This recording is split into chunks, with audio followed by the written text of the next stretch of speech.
Why am I choosing to write about this multi-front assault on our society, culture, families, and very way of life? Because I see it. I know where it is headed, and I refuse to choose to accept it.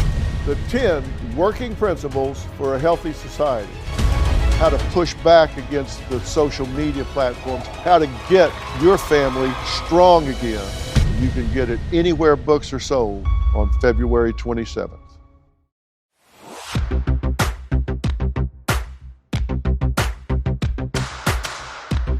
The 10 working principles for a healthy society.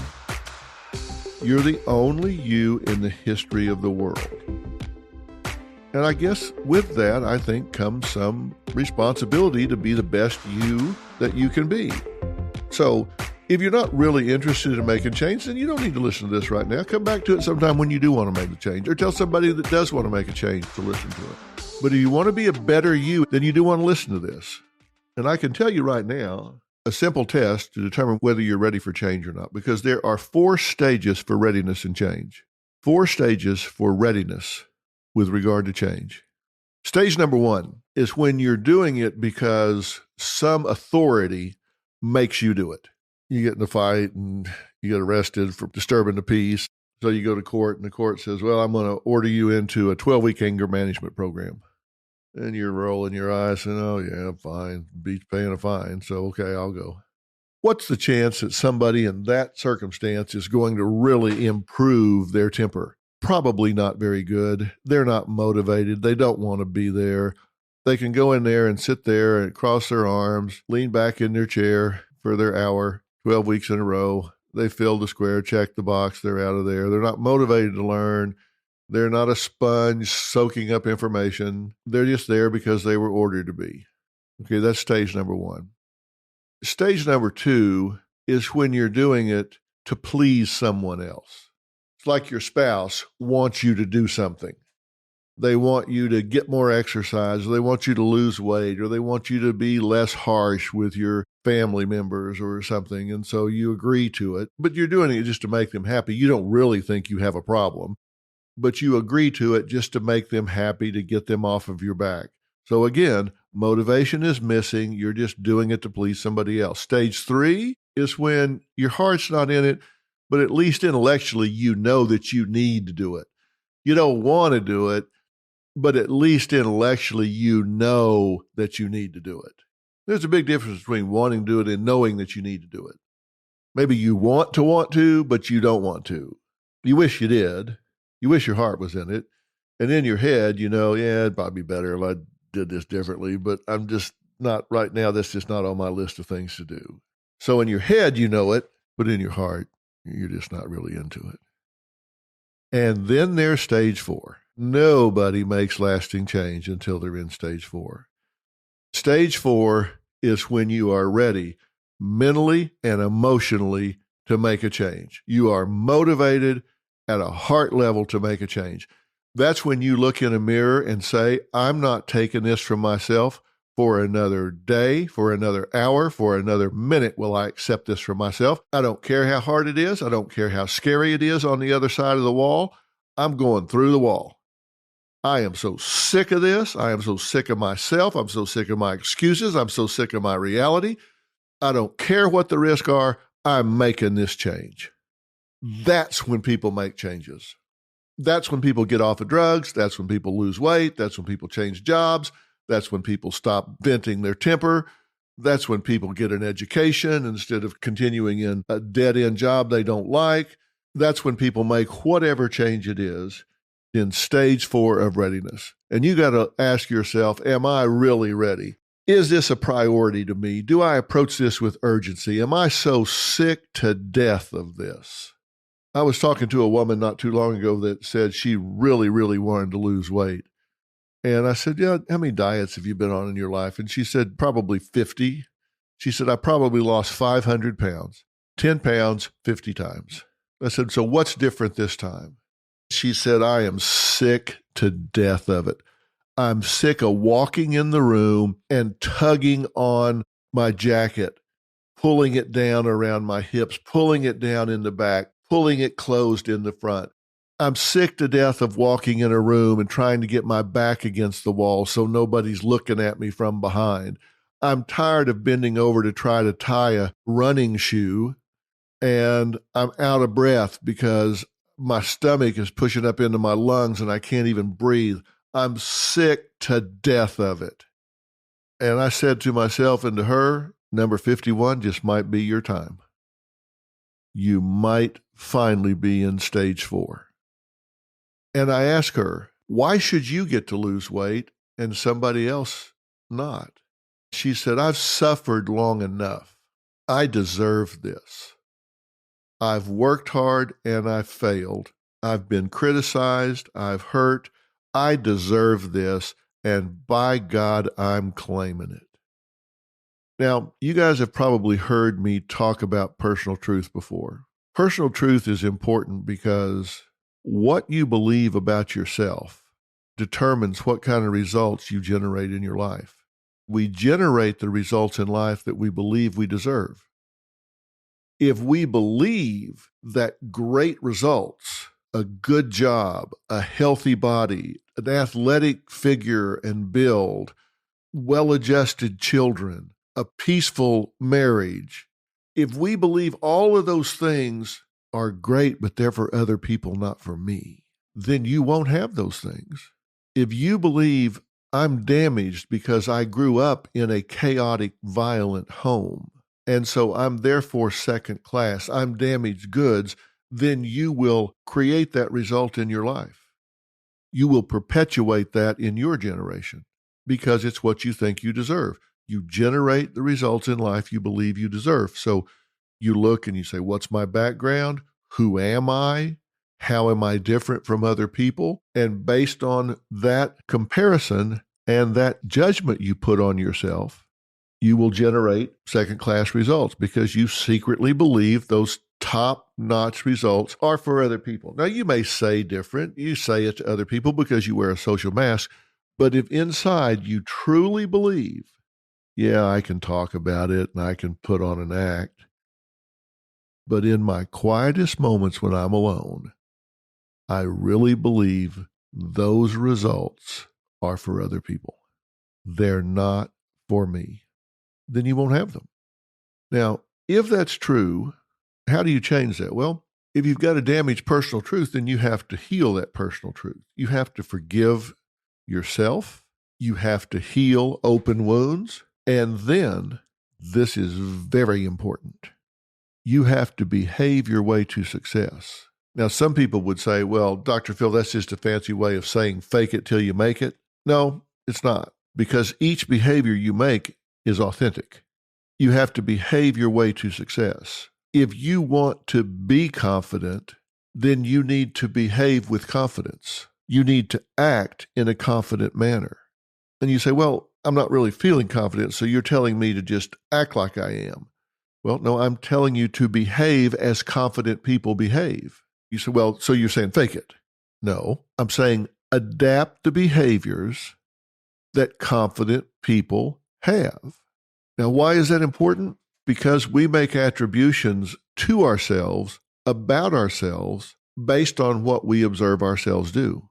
If we observe ourselves walk into a situation that ordinarily we would be timid and shy and mousy and nervous, but we observe ourselves walk into that situation with our shoulders back, our head held high, and we look people in the eye, shake their hands, and say, hello, good to meet you. I'm glad to be here. That's what a confident person would do, right? They belong there. They believe they belong there, so they act like they belong there. They look people in the eye. They shake their hands. They engage them. They don't apologize for being there. They walk up and say, hello, my name's so-and-so. What's your name? Hi. That's what they do. That's what confident people do. You behave your way to success. You're behaving as confident people behave. So you observe yourself doing that. And then you say, wow, I saw myself do that. So I now see that I can do that. I can be confident in those situations. I have 2 grandchildren, Avery and London, and they're in lower school. It's interesting that at this school, one of the rules they have is First off, a teacher or a teacher's aide meets the car every morning when their parents drop them off. They come and open the door and they say, "Good morning, Avery. How are you?" She cannot look at her shoes and kind of shrink away. She has to say, "Fine, Mrs. Johnson. How are you?" They teach them from very early on how to engage people. They make eye contact. They call them by name. They make an appropriate greeting. And then I've watched these children. They've been there, one for now 4 years, the other for 2. I've watched these children when I introduce them to adults in my life. They step up and say, "Hi, I'm Avery. Hi, I'm London." They've learned to behave in a confident manner. So they've observed themselves do that, and they're confident in meeting people. They behave confidently. They've observed themselves behave confidently, so they are confident. You need to understand that you can behave your way to success, and you don't need to go to a year of therapy to do this. Just listen to what I'm telling you and do it. Save yourself a year of therapy and spend that on wardrobe or a trip. Look, half the solution to any problem lies in properly defining it. And you have to know what you want, or you'll never get it. You have to name it to claim it. You have to name it to claim it. You got to know what it is you want in order to recognize it when you get it.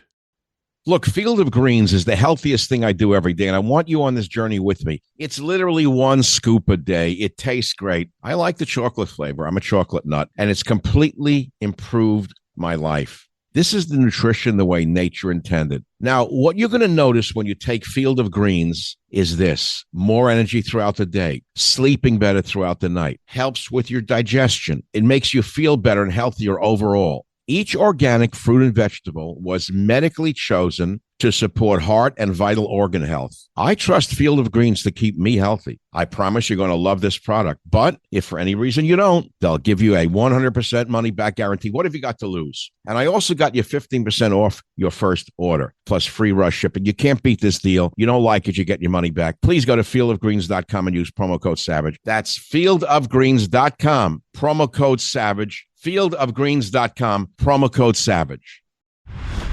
Dan Ariely, James B. Duke Professor of Psychology and Behavioral Economics at Duke University and a founding member of the Center for Advanced Hindsight. He does research in behavioral economics on the irrational ways people behave, described in really plain language. His immersive introduction to irrationality took place as he overcame injuries sustained in an explosion. Now, during a range of treatments in the burn department, he faced a variety of irrational behaviors that were immensely painful, yet persistent. He began researching ways to better deliver painful and unavoidable treatments to patients. Now, Ariely became engrossed with the idea that we repeatedly and predictably make the wrong decisions in many aspects of our lives, and that research could help change some of these patterns. You really get at the heart of this in such creative ways, and I've been excited to talk about this because the rationality and irrationality of decision-making is so outcome determinative in people's everyday lives. It's outcome determinative in what they have for lunch, where they shop, what they buy, but it's also outcome determinative in terms of their lives, what the sum total of their lives are. And I've said to people that follow me many times that since I was 12 years old, I have been fascinated with why people do what they do and don't do what they don't do. And I've always said, if you understand why people do what they do and don't do what they don't do, you have a huge edge in life in terms of managing your own life and getting other people to do the things that you would want to motivate them to do.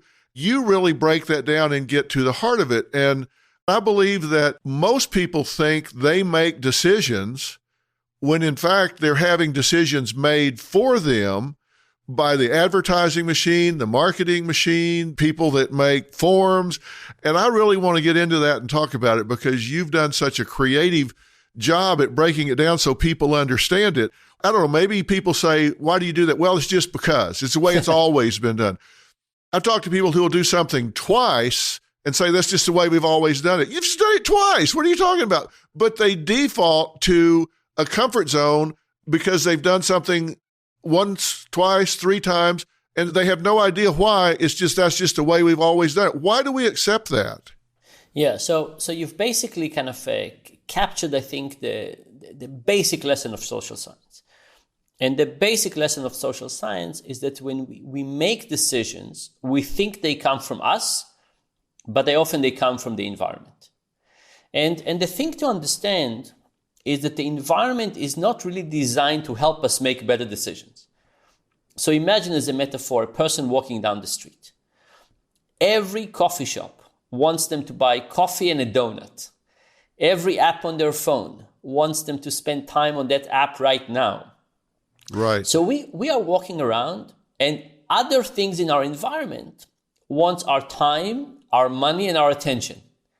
And who is there to fight for our long-term wishes? Basically nobody. If you ask the question of who cares about your long-term well-being, maybe it's your significant other. Maybe if you believe in the government, you will say the government. But the reality is that most of life, we are surrounded by other entities that control the environment and therefore change our decisions. So think about something very simple, like you go to the supermarket. And maybe you prepare and you bring a shopping list. And that's your plan of action. But the supermarket also has a plan. And their plan is different than yours. And Guess what? They control the environment. They decide what's at the eye level. They decide what's at the end of the aisle. And because of that, we end up making their decisions more often than we would like. So, and you also mentioned this idea that it's not just about science, it's about our personal lives. And one of my hopes is that we would all become scientists of our own lives, right? We're all the architects of our homes, of our kitchens, of our desks. What are the things that we could do to change the environment to get better outcomes? So the design of the environment is crucially important. And you can even think about refrigerators. So actually, can I ask you a few personal questions? You bet. Go. Okay. In the last month, have you eaten more than you think you should? Every day. I'm totally transparent. I'll tell you anything you want to know. Have you slept less than you think you should? Every night. Okay.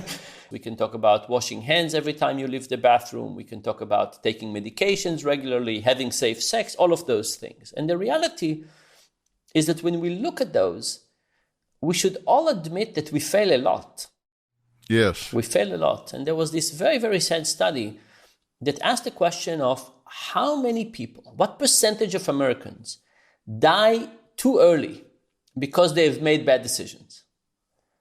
And the results show that this number is increasing all the time. About 100 years ago, it was less than 10%. Now it's more than 40%. Wow. What happened? Are we becoming dumber? Because of bad decisions. That's right.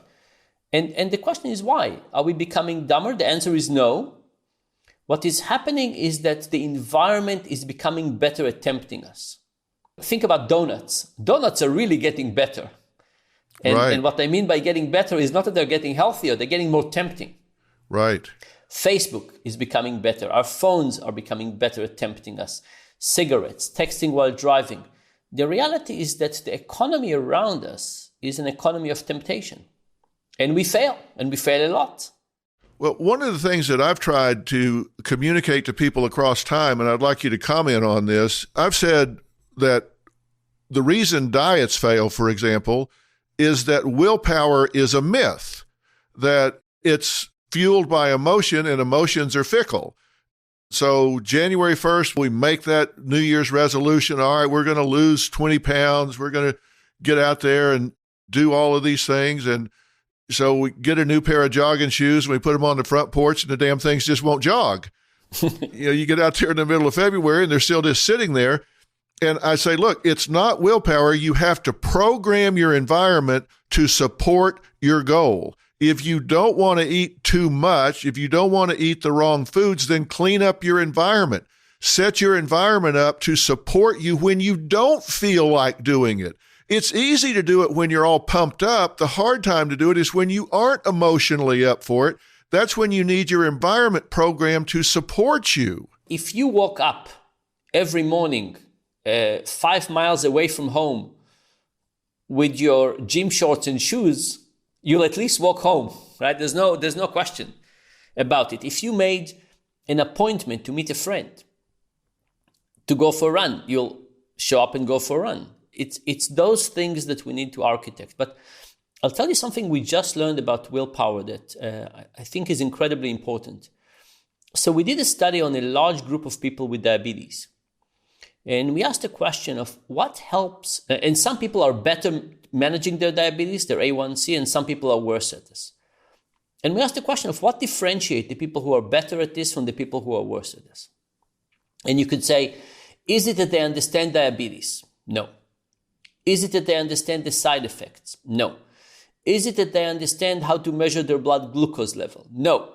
Is it that they're more motivated? No. Is it willpower? No. The only thing we found is what we call breakpoints. And breakpoint is the point in life where you just fed up. You know, life is tough. You fight with your kids in the morning and try to get them to school, and then somebody tempts you with a cookie, and then your boss says something, and then there's YouTube, and you know, life kind of, the things accumulate.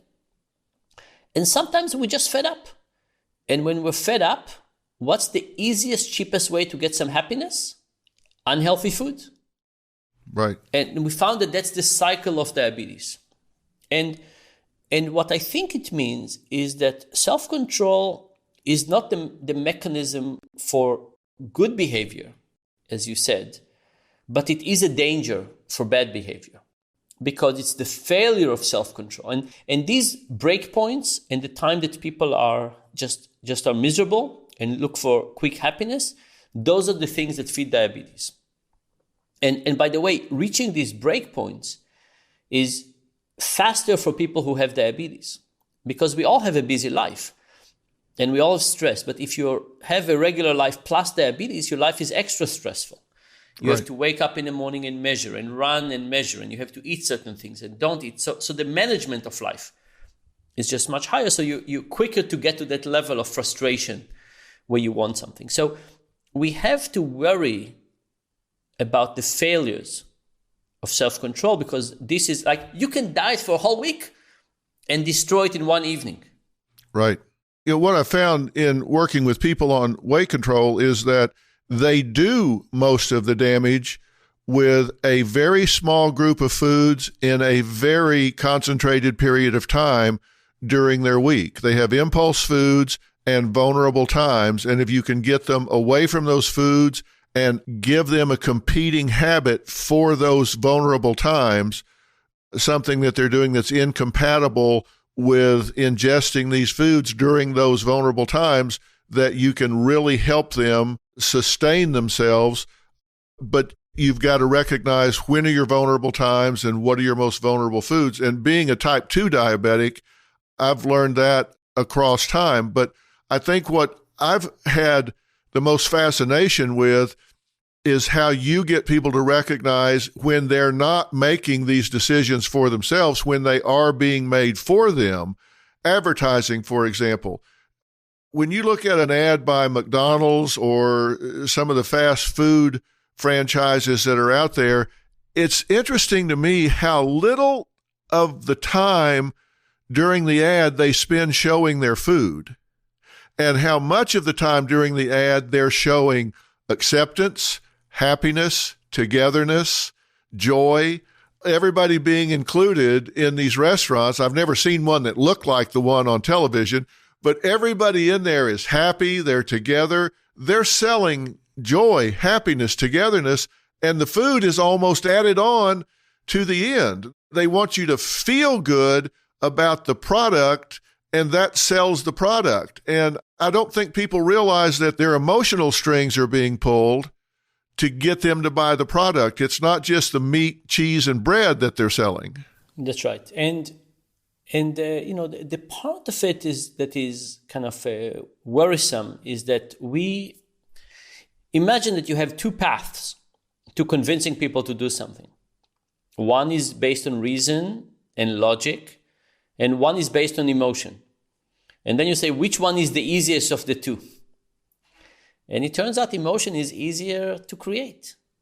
Right. So what we do is we take that path, and we try to convince people with emotions about everything from, hamburgers to politics, just because it's easier. It's not what you would want people to do, but it's easier to do. And the other thing that you started with is the fact that we don't see it. And that's a fascinating thing, right? So you go to a buffet and you don't realize how the organization of the food is going to get you to overeat. You look at the refrigerator and you don't understand how that will change what you do. The reality is that for most decisions, we're an autopilot.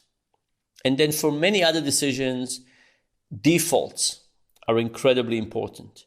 So we feel that we make decisions, but the reality is that the choice architecture around us makes many of those decisions for us. But we are so good in telling ourselves stories. We're so good in telling ourselves stories that we tell them so quickly, and then we convince ourselves that we made that decision. So you go to buy a TV, and they show you 3 TVs, and they show you a huge one, a large one, and a slightly smaller one, and you choose the middle one. Because that's often what we do, is we choose the compromise. And you don't understand that if they showed you 3 other television, you would choose the middle one as well. But Right. Once you chose it, you said, this was my choice. We're very, very good at acting based on the environment, but then convincing ourselves that we made the choice ourselves. Yeah, let's talk about that default. I really want people to understand what you've discovered about this, because you've discovered that when it gets to a complex decision, most people really will, rather than deal with the conflict of complexity, they will default to what they're being structured and funneled into a predetermined decision that the architect wants them to make. Give us some examples of that, if you will. So I'll give you an example from a study we did with an online pharmacy. Great. This online pharmacy, people signed up and they started by buying branded medications, expensive branded medication. Let's say it was $20. It varied, but the average was $20. And they tried to switch people from branded medication to generics. So they wrote people a letter and they said, please, please, please switch to generics. You will save money. We will save money. The world will be a better place. It will only cost you $5 a month. And they sent people those letters and almost nobody switched, less than 3%. So then they said, okay, let's go all out. And they tried something more extreme. And they sent people a letter and they said, currently your medication is $20 and branded. If you switch to generics, it will be free for a whole year.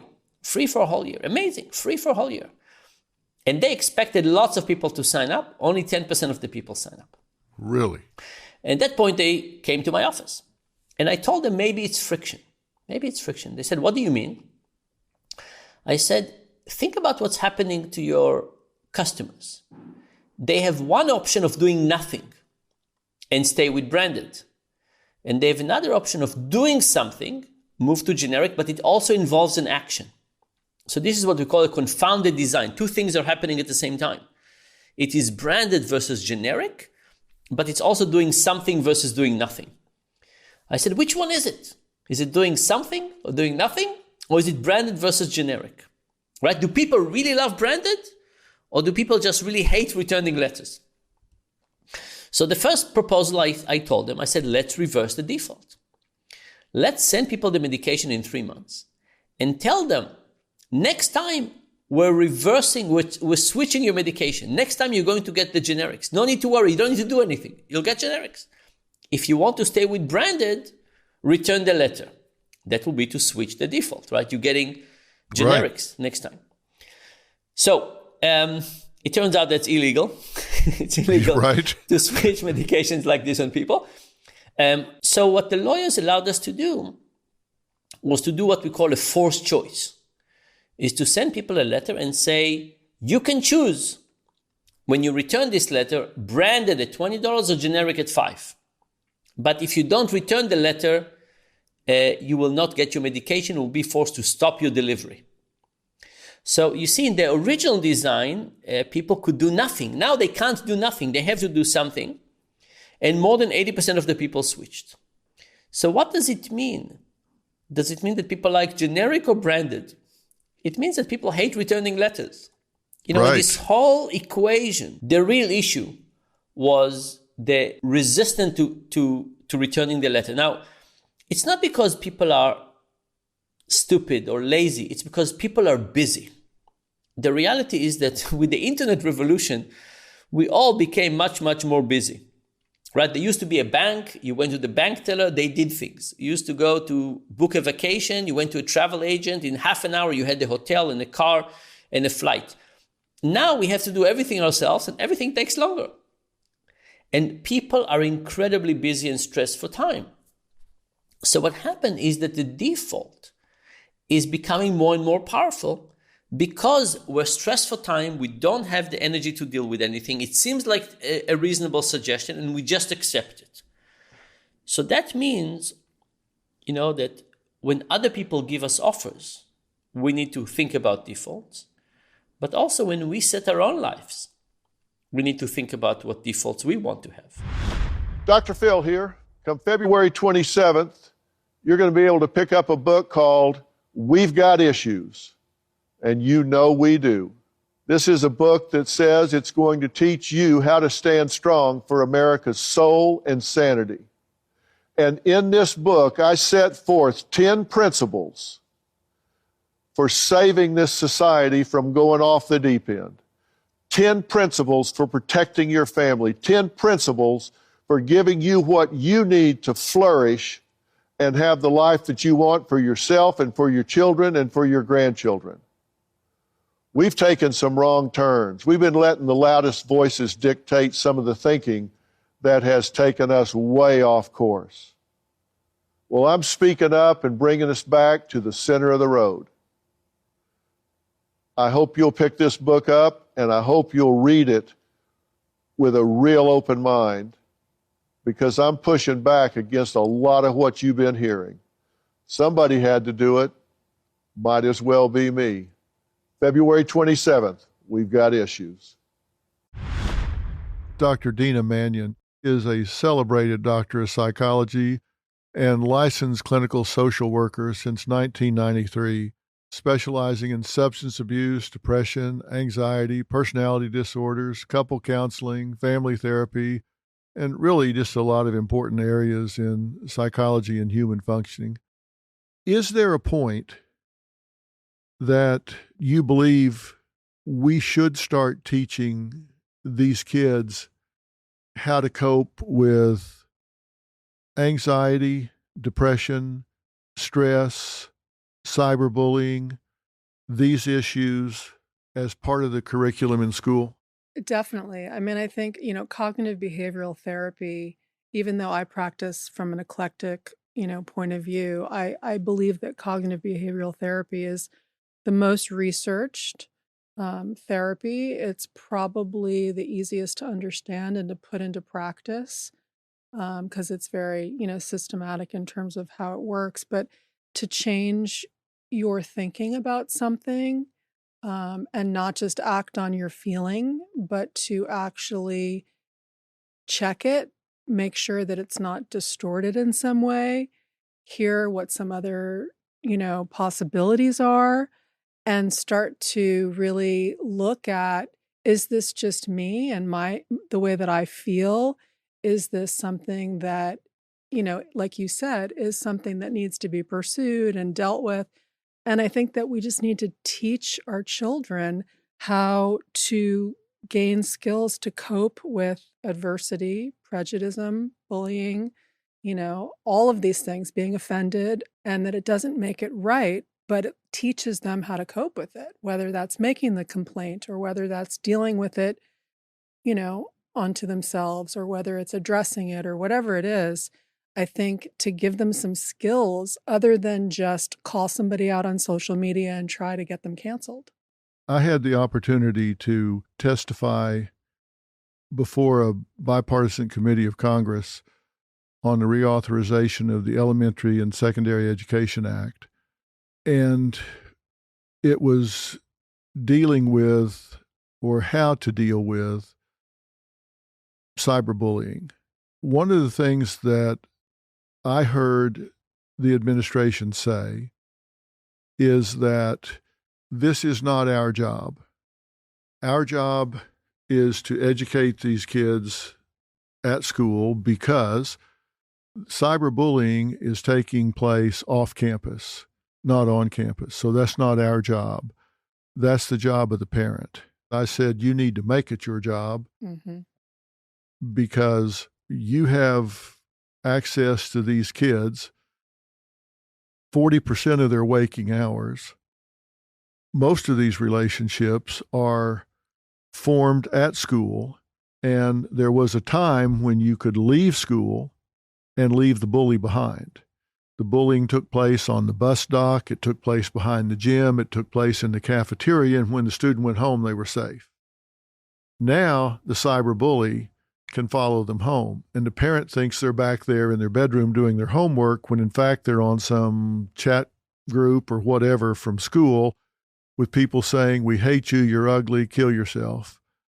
And too often it has happened that they go back there and find their child, boy or girl, 7th or 8th grade, hanging themselves in their closet, dead. I've had many a story that I've had to do on the show where they've shot themselves or hung themselves. And I'll never forget one mother, not 50 feet from here, her son shot himself in the face. It started with the name calling. Brandon had used a 357 Magnum. When I saw him, the first thought that went through my mind is he looks on the outside now like he has felt on the inside for so long. These were all kids from school saying terrible things to him on the internet. And I think, again, the schools can help so much if we can teach kids the early warning signs of anxiety, depression, stress, learned helplessness, interpersonal violence.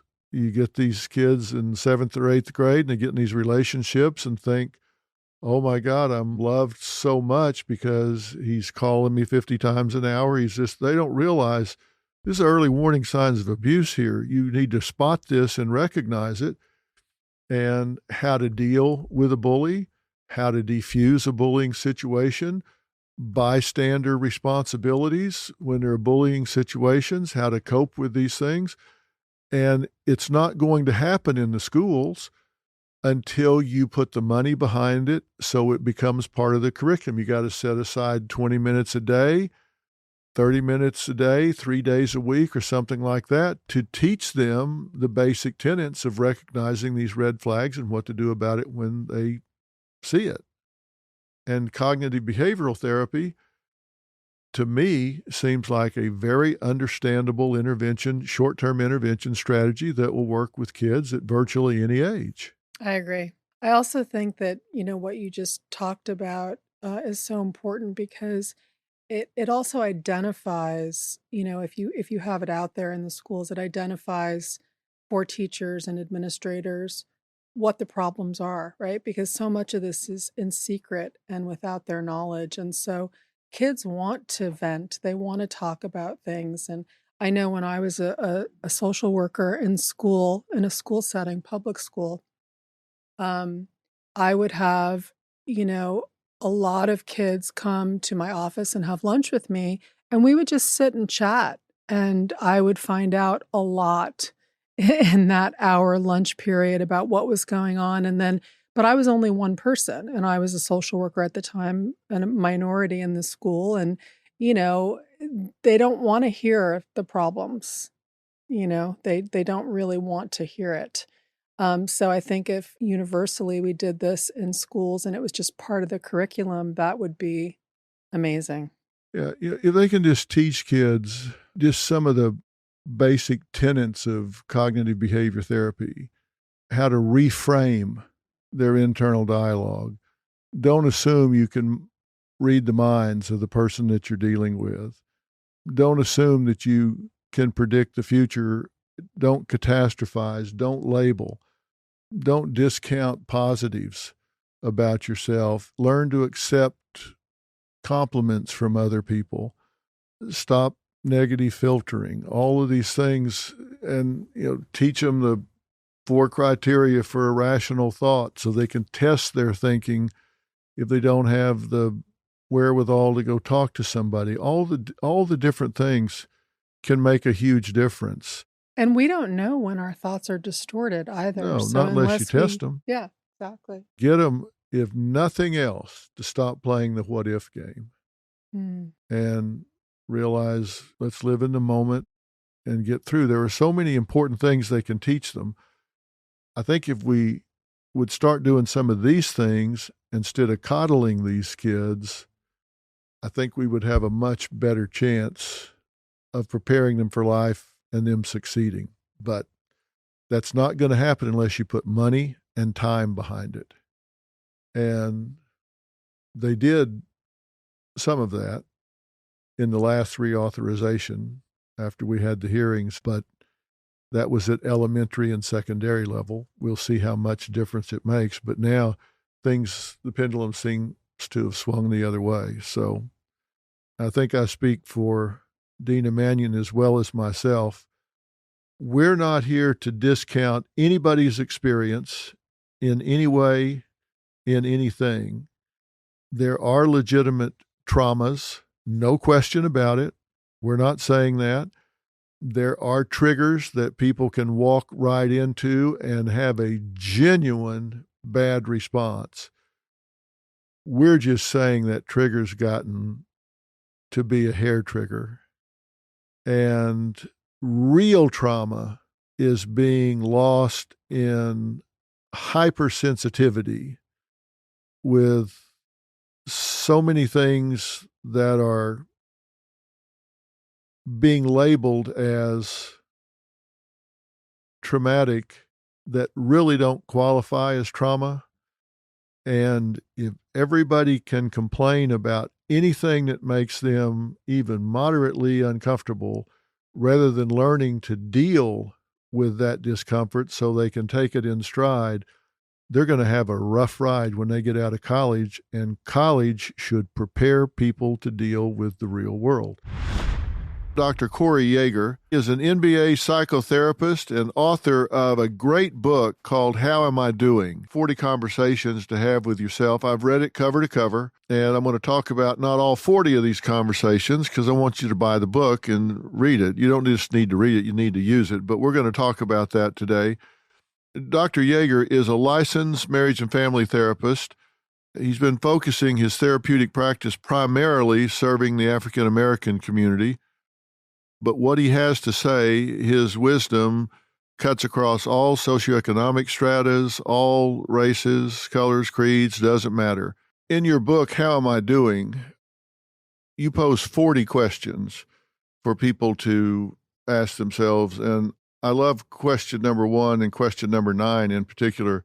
But question number 1, you say, who is the most important person in your life? And most people are going to stop and think and all of that, but your suggested answer to that question, and one I ascribe to wholeheartedly, is it better be you. Better be. Because you better take care of yourself or you can't take care of anybody else. Isn't that simple though, Doc? It really, and people think it's selfish to say me. Yeah. It's not selfish. I have 2 boys and a wife and family members.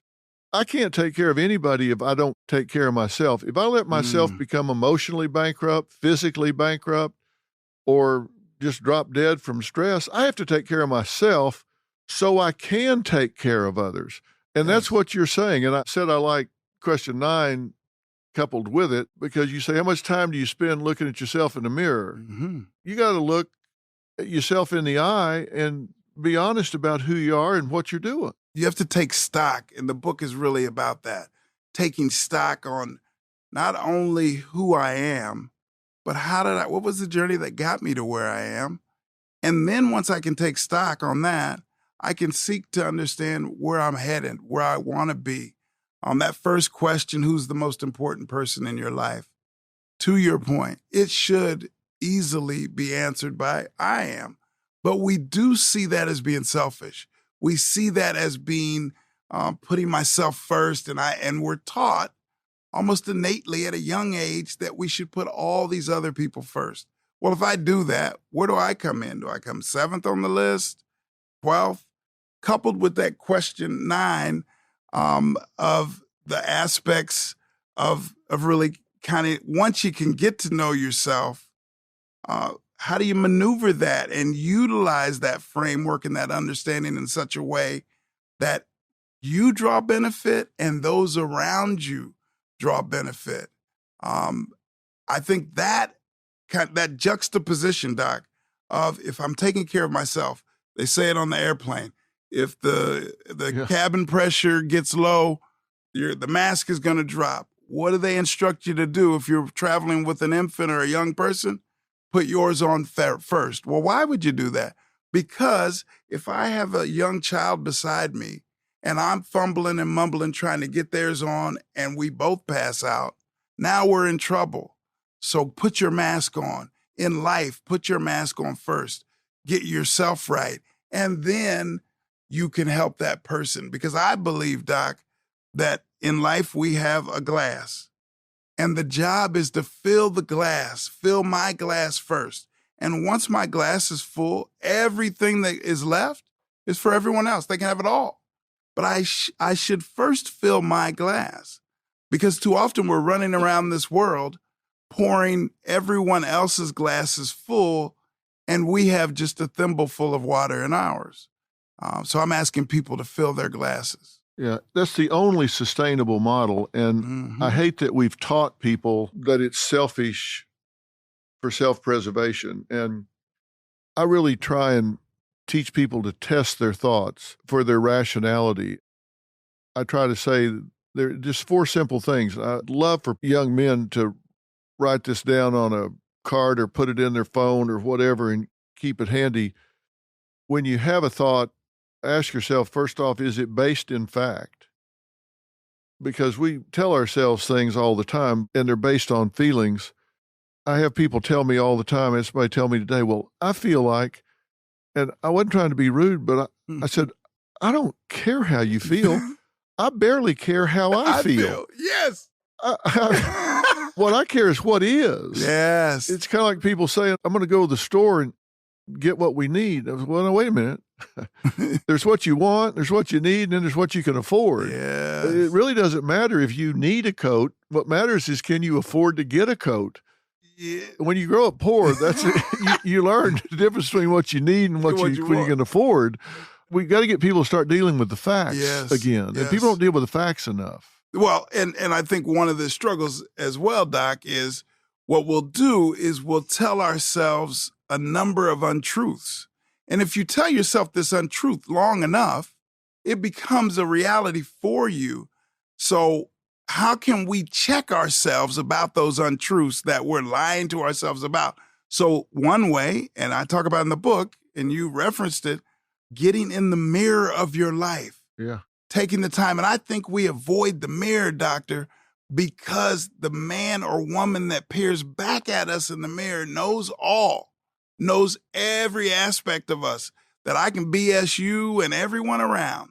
But when I look at that man in the mirror, he knows all. Well, that's your question number 3. Who knows you best? Mm-hmm. You do if you're telling yourself the truth. If I interrupted myself and said I give them 4 questions you need to ask. Number 1, is this true? Is it based on fact?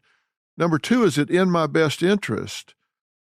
Number 3, does it get me what I want and need? And number 4, does it protect and prolong my life? That's all you need. Ooh. If you're telling yourself something, test what you're saying with those 4 things. If it fails any of the 4, yeah, you got to kick it out and create something that fits all four. Is it based in fact?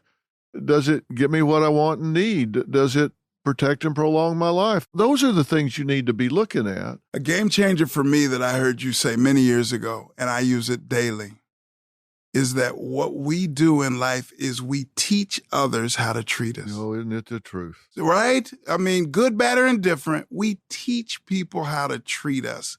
So this is where it could be conflated and we can start to play around, is this selfish or... But I'm going to teach people where the boundaries are with me. My wife knows I get busy, and if I feel like I'm starting to move to a space of being overwhelmed, I'll tell her, and she now understands it deeply, that I need Corey time. Before I can be a good husband, before I can be a good pops, before I can be a good coach or a therapist, I must first be a good Corey for Corey. And once I can do that and feel strongly and in place with that, I can do a lot of things. I can be supportive of a lot of ventures and opportunities, but I must first be a good friend, brother to Corey, to myself. And I'm working on that every single day. I wake up every morning and literally get in the mirror and smile at myself. I'm not waiting for someone else to smile at me, Doc. Yeah. I'll do it first. Yeah. My dad passed away when he was 72. By that time, and I'm not saying I was the best kid in the history of the world, but by the time he had passed away, I'd done okay. I'd gotten a bachelor's, master's, PhD, and postdoctoral fellowship in forensic psychology. I'd gotten married, had a nice family, was, I think, pretty responsible, contributing member of society, had gone to school on a football scholarship and done a lot of things that you think would be reasonable. And I had known him for 42 years, and not one time in my life did he ever say, "I'm proud of you." Never. I never heard those words come out of his mouth. So you can say, well, he was a bad alcoholic, so he had a lot of issues for most of his life. So you can decide, well, I've got to damage personal truth, or you can decide sometimes I've got to give myself what I wish I could get from somebody else. And that's why I like question number 9, because sometimes you look and take stock, and sometimes you need to look at yourself in the mirror and give yourself what you wish you get from somebody else. You got to look in the mirror and say, hey, I'm proud of myself as a father. I'm proud of myself as a husband. I'm proud of myself as a contributing member of society. And if you don't get it where you wish you get it, you got to give it to yourself till you get it from somewhere else. And you say, Doc, you use a couple of words, decide and choice. That life is filled with a series of decisions and choices. And my mom, when I had about 30 Division I football offers coming out of junior college, and I chose Long Beach State because a good friend of mine lived out here and was playing at USC. My sister was living in the Norwalk, Long Beach area, so I decided Long Beach State. And I got here, coming from a little small farming rural community in Kansas. I got here to Long Beach, and boy, there was diversity to the nth degree. And I wasn't comfortable. It was new territory. I wasn't comfortable. 2 weeks go by. I call my mom. I don't know if this is the best fit for me, Mom. Can you get a hold of, at this point, I think it was Coach Snyder's second year at Kansas State. Can you call Coach Snyder and ask him if that full scholarship is still available? I think coming back to Kansas may be what I need. She gave me the best advice that anyone has ever given, and it found its way into the book. She said, you made that choice. Now go about making that choice the right one. So too often we leave to chance and we fret about making the perfect decision, the perfect choice. And there is no such thing. But what we can do is go through our process to make the final call on what the decision is, and every day go about making that choice the right one, outworking everyone around you, taking joy and pride in your work every single day. And if we do that consistently, we'll make the choice right by our hard work and preparation. I think it's simple, and I say this a lot, Doc. I think many of these ideas are very simple. That doesn't mean they're easy. But relatively speaking, they're pretty simple. So how do we do that? How do we make sure that we're leaning into that process in a way that is beneficial, not once again to us individually, but to our social networks and those around us that mean a lot to us? Well, that's where you learn something about yourself, right? I can't tell you that I'll always make the right decision, but I can tell you that I'll always work to make the decision right. Whoa, boy. Come on now. That's what I do know about myself. I may not make the right decision, but I know I'll work my butt off to make the decision right. That's from commitment and hanging in there and, getting up early, staying up late, staying focused. And sometimes I probably haven't made the right decision, but by working hard, I made it right. And maybe it'd have been an easier road somewhere else. I don't know, because I never switched and went to the other road. You didn't go back to Kansas State. No. That's that grit and that grind, though. Yeah. Every day, if I hit the floor and I say I'm going to dedicate to grinding forward and move with a level of grit and perseverance that will be unmatched, I'll be okay.